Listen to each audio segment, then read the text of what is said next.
শ্রমিক যখন ন্যায্য দাবি নিয়ে আন্দোলনটা করে তখন সরকার বলে শ্রমিকরা ষড়যন্ত্র করছে। শ্রমিক যখন বাঁচার দাবি নিয়ে আন্দোলন করে মালিকরা বলে শ্রমিকরা এখন ষড়যন্ত্র করছে। শ্রমিকের ন্যায্য আন্দোলনকে ষড়যন্ত্র হিসেবে তারা আখ্যায়িত করে। তারা পুলিশ লেলিয়ে দেয়, ইন্ডাস্ট্রিয়াল পুলিশ লেলিয়ে দেয়, মাস্তান গুন্ডা বদমাশ শ্রমিকদের বিরুদ্ধে, শ্রমিক নেতৃবৃন্দের বিরুদ্ধে তারা লেলিয়ে দেয়। এইভাবে তারা হয়রানি করছে।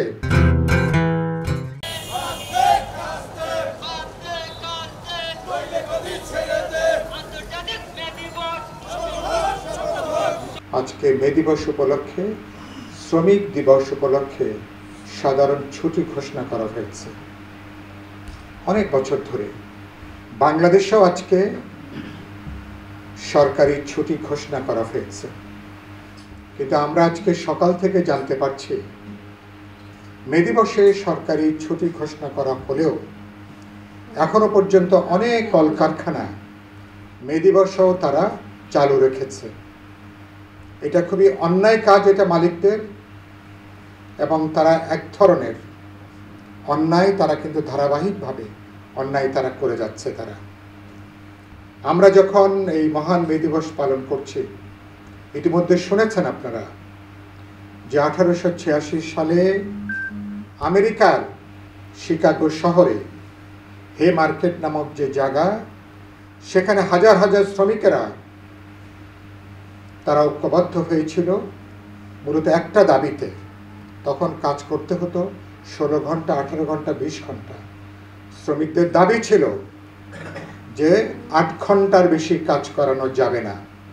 8 ঘন্টা শ্রম, 8 ঘন্টা বিনোদন, 8 ঘন্টা পুরোপুরি বিশ্রাম নেবে। তাৎক্ষণিকভাবে দাবিটা পূরণ হয় নাই। মালিক এবং সরকাররা মিলে শ্রমিকদের বুকের উপরে তারা গুলি চালিয়েছে। 11 জন শ্রমিক নেতা এবং সংগঠক তারা নিহত হয়েছিলেন। অনেককে পরবর্তীকালে ফাঁসি দেওয়া হয়েছে, জানেন।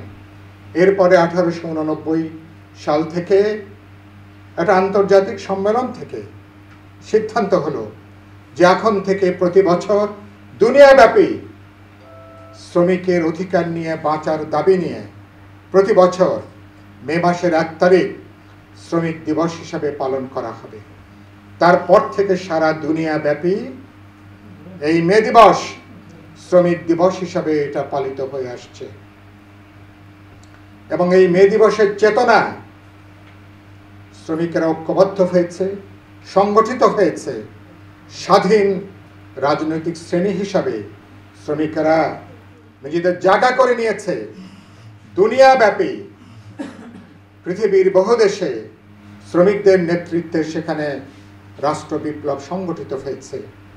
রাশিয়াতে যে শ্রমিক বিপ্লব হয়েছে, চীনে যে বিপ্লব হয়েছে, ভিয়েতনামে যে বিপ্লব হয়েছে, পূর্ব ইউরোপীয় দেশগুলো যে বিপ্লব হয়েছে, এবং এই সময়কালে কিউবা থেকে শুরু করে ল্যাটিন আমেরিকা, সারা দুনিয়াব্যাপী শ্রমিকদের নেতৃত্বে আন্দোলন করে, সংগ্রাম করে, শোষকদেরকে হটিয়ে দিয়ে, পুঁজিবাদ এবং সাম্রাজ্যবাদকে বিদায় দিয়ে শ্রমিকেরা তাদের নেতৃত্বে রাষ্ট্র বিপ্লব সংগঠিত করে শ্রমিকদের রাষ্ট্র, শ্রমিকদের সরকার এবং শ্রমিকদের নেতৃত্বে একটা সমাজতান্ত্রিক রাষ্ট্র সমাজ কায়েম করা হয়েছে। এই কাজটা সহজ ছিল না।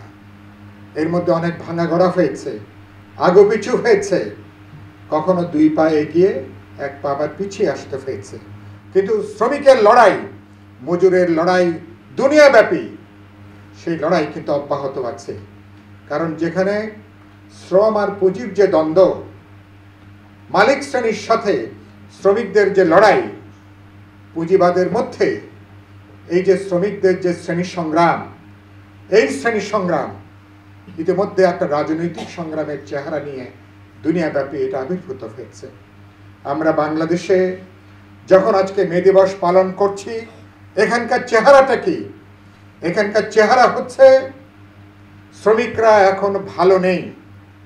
শ্রমিকরা সবচেয়ে খারাপ সময় তারা পার করছে। শ্রমিকদেরকে যে মজুরি দেওয়া হয়, মাসের 15 দিনও এই মজুরি দিয়ে একটা শ্রমিক পরিবার চলতে পারে না। আমরা দাবি করেছিলাম গার্মেন্টস সহ ন্যূনতম বিভিন্ন সেক্টরে 25,000 টাকা মজুরি নির্ধারণ করা দরকার, অথচ তার অর্ধেকও মজুরি নির্ধারণ করা হয় নাই।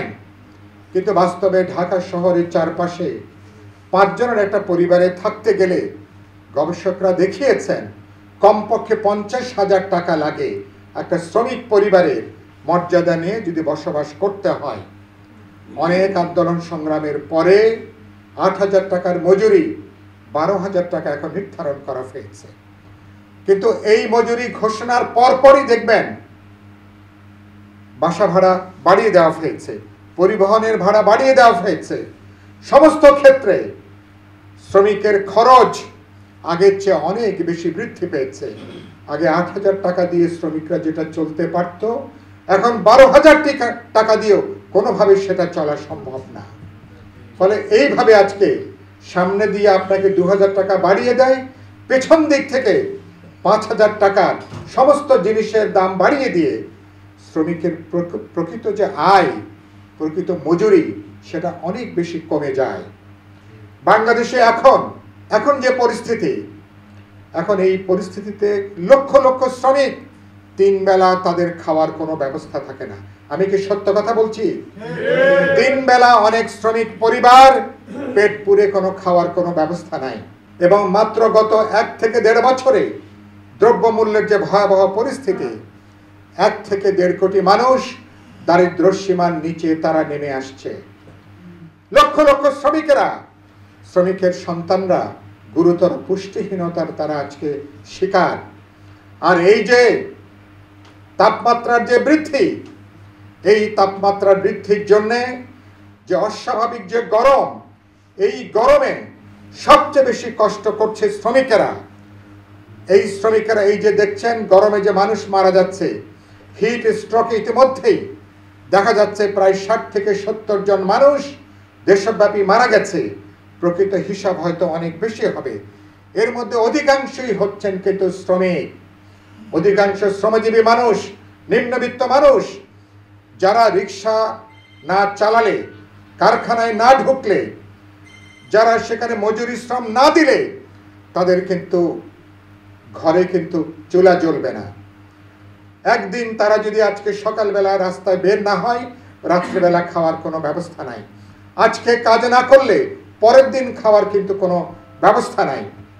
আর এই গরমের সময়, অতি উষ্ণতা বৃদ্ধির এই সময়টা বড় লোকরা এসি রুমে আছেন, মালিকেরা এসি রুমে আছেন, আর শ্রমিকদেরকে বাস্তবে দোজখের আগুনে এখন পুড়িয়ে মারা হচ্ছে। এবং প্রতিদিন দেখছেন, এই যে প্রতিদিন টেলিভিশনগুলো দেখাচ্ছে শ্রমিকরা জানটাকে হাতের মুঠায় রেখে তারা ঘর থেকে তারা বের হন। তাদের পেটে প্রয়োজনীয় খাবার নাই, দেহে পুষ্টি নাই, এমনকি বিশুদ্ধ পানি খাবারই কি পর্যন্ত তার কিন্তু কোনো ব্যবস্থা নাই। সবার আগে কিন্তু মারা পড়ছে কিন্তু শ্রমিকেরা। ফলে দেশে একটা ভয়াবহ একটা পরিস্থিতি। আর বাজারের আগুন, শ্রমিকের পেটের আগুন, খেয়াল করেন, 2 আগুন যুক্ত হয়ে আজকে, আর তার সঙ্গে তাপমাত্রার যে আগুন, যে আগুনের মতন যে তাপমাত্রা, 3টা যুক্ত করে সবচেয়ে কষ্টের মধ্যে এখন দিন যাপন করছেন কিন্তু এখন শ্রমিকেরা। শ্রমিক যখন ন্যায্য দাবি নিয়ে আন্দোলনটা করে, খুবই দুর্ভাগ্যজনক, তখন সরকার বলে শ্রমিকরা ষড়যন্ত্র করছে। শ্রমিক যখন বাঁচার দাবি নিয়ে আন্দোলন করে, মালিকরা বলে শ্রমিকরা এখন ষড়যন্ত্র করছে।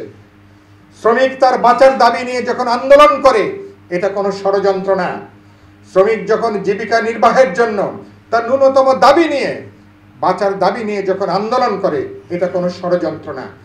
মালিকেরা এবং সরকার শ্রমিকের ন্যায্য আন্দোলনকে ষড়যন্ত্র হিসেবে তারা আখ্যায়িত করে। তারা পুলিশ লেলিয়ে দেয়, ইন্ডাস্ট্রিয়াল পুলিশ লেলিয়ে দেয়, মাস্তান গুন্ডা বদমাশ শ্রমিকদের বিরুদ্ধে, শ্রমিক নেতৃবৃন্দের বিরুদ্ধে তারা লেলিয়ে দেয়। এইভাবে তারা হয়রানি করছে। এখনো পর্যন্ত শ্রমিকদের সংগঠন করার, ট্রেড ইউনিয়ন করার যে আইনগত অধিকার, এখনো পর্যন্ত তার যথাযথ কোনো স্বীকৃতি নাই। কাগজে কলমে লেখা আছে কিন্তু অধিকাংশ কারখানাতে, শিল্প কলকারখানায় এখনো শ্রমিকেরা নিজস্ব কোনো সংগঠন করতে পারে না। শ্রমিকের দর কষাকষি করবার জন্য যে ট্রেড ইউনিয়ন করা, এটা তার আইনগত অধিকার। আন্তর্জাতিক শ্রম সংস্থা আইএলওর কনভেনশনে বাংলাদেশ যে স্বাক্ষর করেছে, সেখানে যে কোনো কারখানায় শ্রমিকরা আইন মেনে সংগঠন করতে পারবে, সংগঠিত হতে পারবে, তারা ট্রেড ইউনিয়ন করতে পারবে, তারা মজুরি সহ গণতান্ত্রিক মানবিক অধিকারের জন্য তারা আন্দোলন করতে পারবে। এবং সে আন্দোলন দেখবেন যে যখন রাস্তায় নামে তখন কিভাবে মাস্তানরা আন্দোলন উপরে ঝাঁপিয়ে পড়ে, পুলিশরা কিভাবে ঝাঁপিয়ে পড়ে। শ্রমিকরা আন্দোলনের মধ্য দিয়ে শেখে আসলে রাষ্ট্রটা এটা কিন্তু বড় লোকের রাষ্ট্র, এটা কিন্তু মালিকদের রাষ্ট্র, শোষকদের রাষ্ট্র। প্রতিদিন না হলে সরকার তারা কেন মালিকদেরকে তারা বাধ্য করছে না শ্রমিকের দাবি পূরণে? তারা তাদের বেতনটা ঠিক মতন দেয় না, ভাতা ঠিক মতন দেয় না, তাদের গণতান্ত্রিক অধিকার, মানবিক অধিকার সেটা পর্যন্ত দেয় না। এই দুর্মূল্যের বাজারে আমরা দাবি করেছিলাম শ্রমিকদেরকে রেশনের ব্যবস্থা করো, কম দামে শ্রমিক পরিবার যেন জিনিসপত্র কিনতে পারে। এখনো পর্যন্ত শ্রমিকদের জন্য রেশনের কোনো ব্যবস্থা নাই। আমার আইন শৃঙ্খলা রক্ষাকারী বাহিনী, সরকারি আমলারা তারা যদি রেশন পেতে পারে, তাহলে শ্রমিক যারা উৎপাদন করে, যেই শ্রমিকের রক্ত ঘামে দেশ চলে, উৎপাদন চলে, কিন্তু তাদের কিন্তু কোনো রেশন নাই। তার মানে তারা যেই শ্রমিকের রক্তে দেশ চলে, বড় লোকের ফুটানি চলে, সেই শ্রমিকদের বাঁচার কোনো ব্যবস্থা রাখা হয় নাই। সেজন্য আমরা বলেছি আজকে পুরো রাষ্ট্র সরকারটা হচ্ছে ধনীদের সরকার, লুটেরাদের সরকার। অথচ আমরা মুক্তিযুদ্ধ করেছিলাম যে দেশটা ধনী গরিবের বৈষম্য থাকবে না। আমরা বলেছিলাম সাম্য, মানবিক মর্যাদা, সামাজিক ন্যায় বিচার। কেউ থাকবে পাঁচতলায়, কেউ থাকবে গাছতলায়, এরকম বৈষম্য সেখানে থাকবে না।